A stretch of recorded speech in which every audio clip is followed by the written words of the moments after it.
Mobile ব্যবহার করার সময়, মোবাইল দেখার সময় কিন্তু তারা কি করছে দেখেছে? এখানকার মায়েরা বাবারা ভালো, এখানকার মায়েরা বাবারা কৃষ্ণ ভক্ত। যদি তা নাই হবে, আজকে চোখের গোমটা পরিত্যাগ করে দেখো ছোট ছোট সন্তান এখন ওই কীর্তন আসরে বসে কীর্তনটা শ্রবণ করছে। আর যাদের জীবনের এই দেহ বেলাটা, আয়ু বেলাটা ডুবে যেতে চলেছে, তাদের মধ্যে এখনো কৃষ্ণ প্রেমের উদয় হয়নি, তাদের মধ্যে এখনো কৃষ্ণ প্রেমের উদয় হয়নি।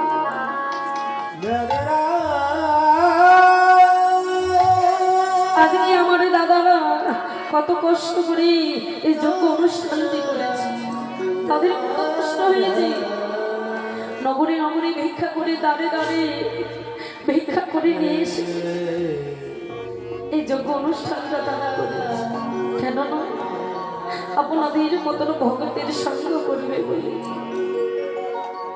আপনাদের মতন ভগতের চরণ ধুলি তারা অঙ্গে বাঁকিবে বলে তাদের কত কষ্ট হয়েছে। ঘুম তো প্রতিদিনই হয় মাথায় না। কীর্তন দুইটি ভাগে বিভক্ত করলে, একটি হলো অপ্রাকৃত লীলা আর একটি হলো নিত্য লীলা।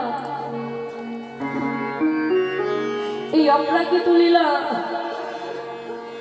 যা গোবিন্দ একটি করে লীলা করেছে, আর আজকে যে অষ্টকালের লীলা কীর্তনটা হচ্ছে বাবা, এটাকে নিত্য লীলা বলা। ঘুম তো প্রতিদিনই হবে, কিন্তু এই সাধুগুরু বৈষ্ণবের যে চরণের বাজারটা, সাধুগুরু বৈষ্ণবের যে ভক্তের বাজারটা লাগিয়েছে তারা, আপনারা তো যার যার মতন গৃহে চলে যাবেন, কিন্তু যিনারা, যারা আমার দাদা ভাইরা, আমার বাবারা, যারা আপনাদের মতন ভগতের বাজারটা লাগিয়েছে, আর কিছুক্ষণ পরে প্রভাত হয়ে যাবে, তারা এখানে এসে দেখবে আর কিছু নেই। তারা ধরে নয়নে জলে কাঁদিবে আর দেখবে আর কিছু নেই, তাদের বাজারটা ভেঙে গেছে।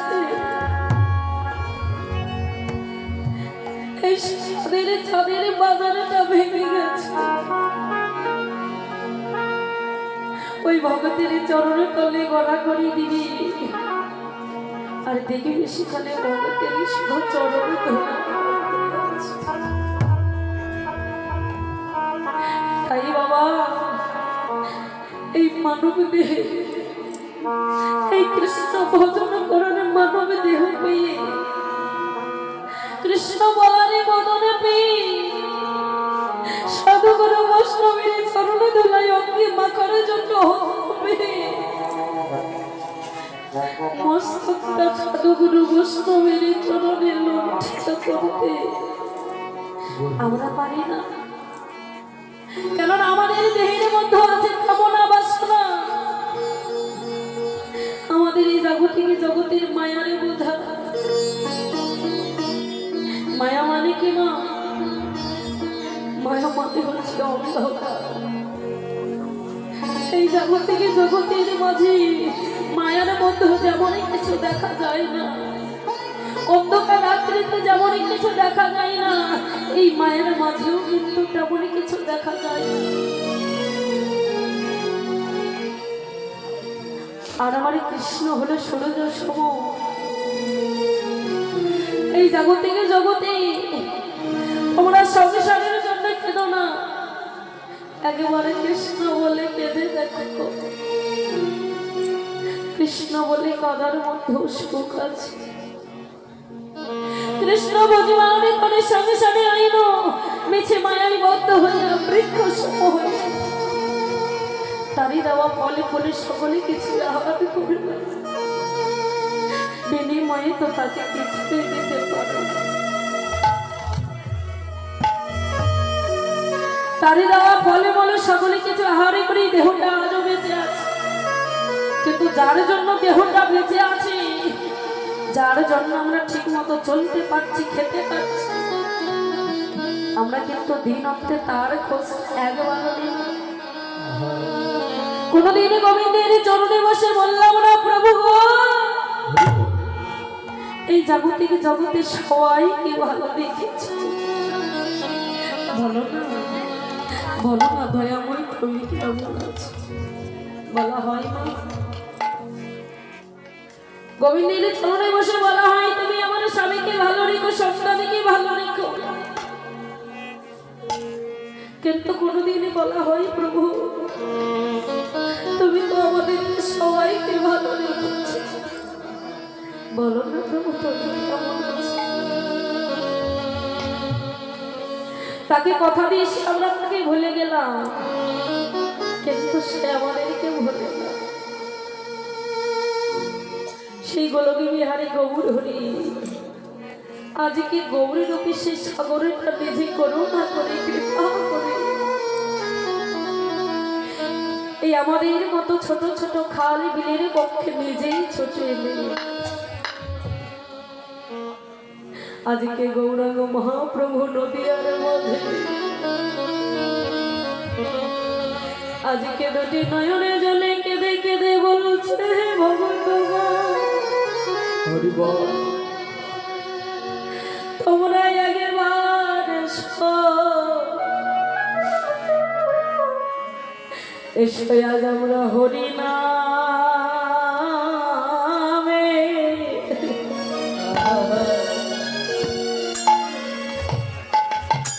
হরি নামের খেলা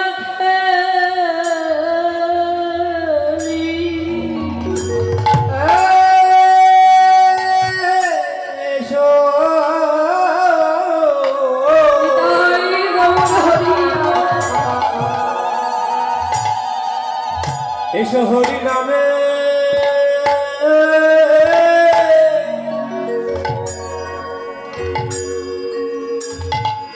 হরি নামের খেলা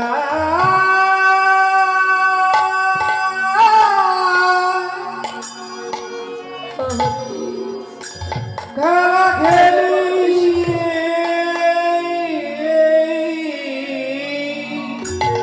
হরি বদনে বলে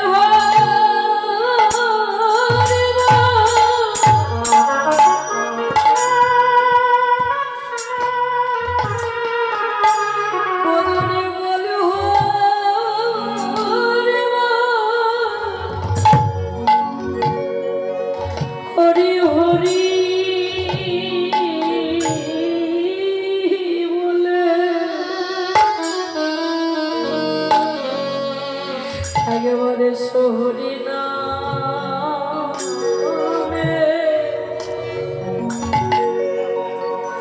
আমরা খেলা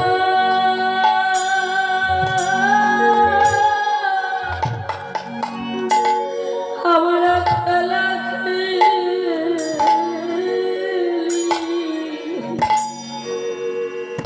বদনে বল হরি বল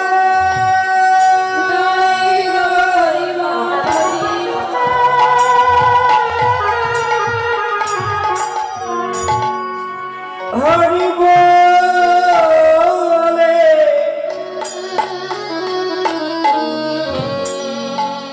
এসো আমরা হরি নামে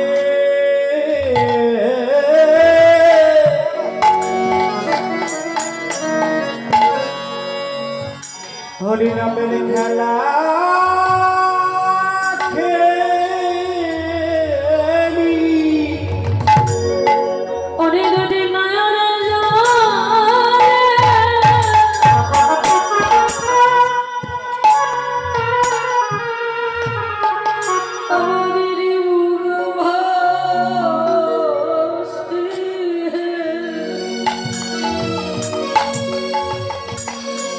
এসো ভগত হরি নামে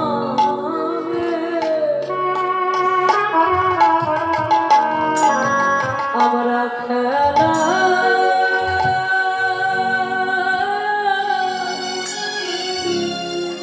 হরি আমরা খেলা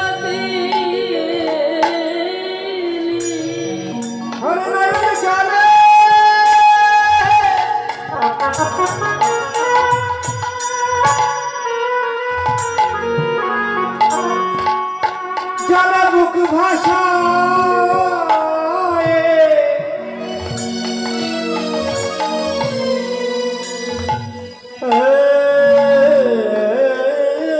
এসো ভগবান। এসো আমরা হরি নামে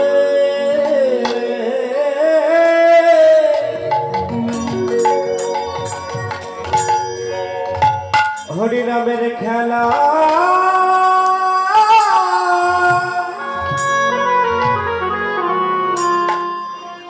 খেলা খেলি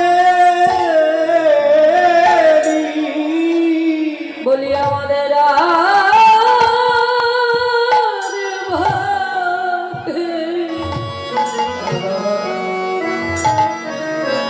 আমাদের হয় কি না বলি আমাদের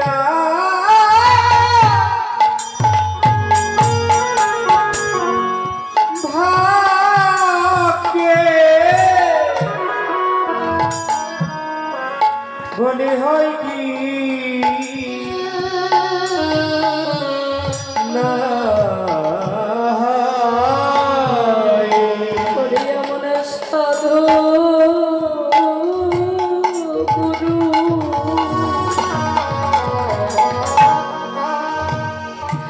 কষ্ট নবীর চরণ ধরি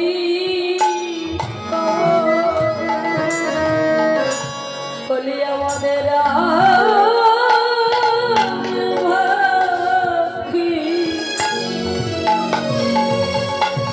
এমন জন্ম হয় কি না আরাম শুদ্ধ ভক্তে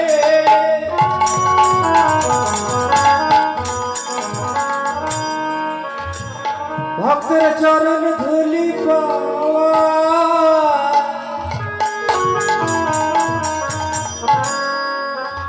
আমাদের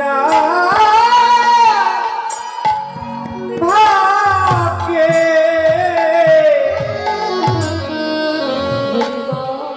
ভাগ্যে হয় কি না আমাদের দিনে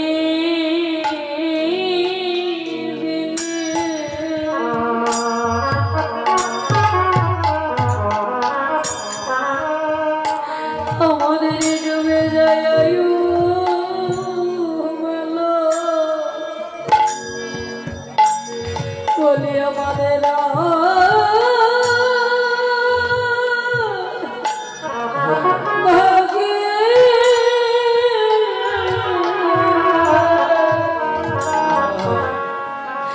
এমন মানব জন্ম হয় কি না আর আমাদের দিনে দিনে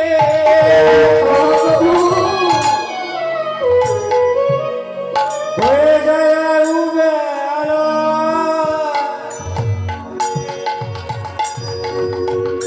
আমাদের ভাগ্যে হয় কি না হরি আমাদের হেলা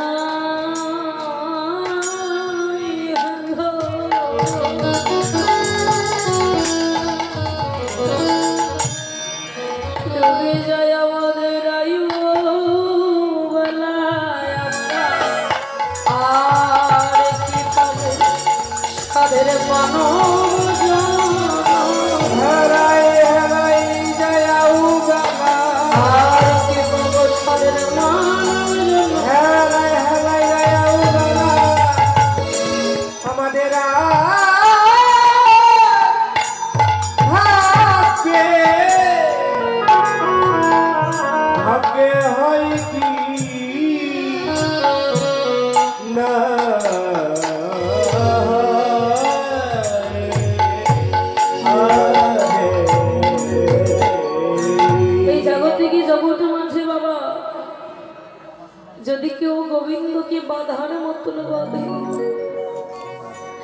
যদি কেউ গোবিন্দকে ডাকার মতনে ডাকে,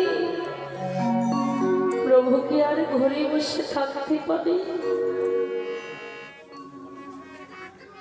এই জগতে জগতে মাঝে যদি গোবিন্দের চরণে তোমার দেবার মতনে কিছু নাও থাকে, যদি একটি তুলসী পত্র নিবেদন করি, দুটি নয়নে জলে বক্ষবাসে গোবিন্দ এক জনম নয়, সেই ভগতির ঘরে জনম জনম ধরে সে। হরি বল। যদি কেউ ভগত ভগবানকে ডাকার মতনে ডাকি, ভগবানের কাছে তাকে যেতে হয় না, গোবিন্দ তার কাছে নিজেই ছুটে আসে।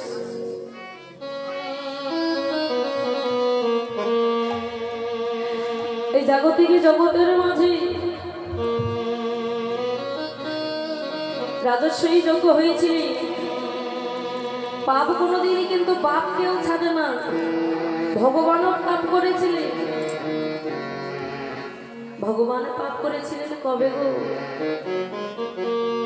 রাম অবতারে রাবণ রাজাকে বধ করি, রাবণ রাজাকে হত্যা করি আমার ভগবানের অপরাধ হয়েছিল। এই জাগতিক জগৎ মাঝে আমরা জানি রাবণ রাজা দুষ্ট লোক।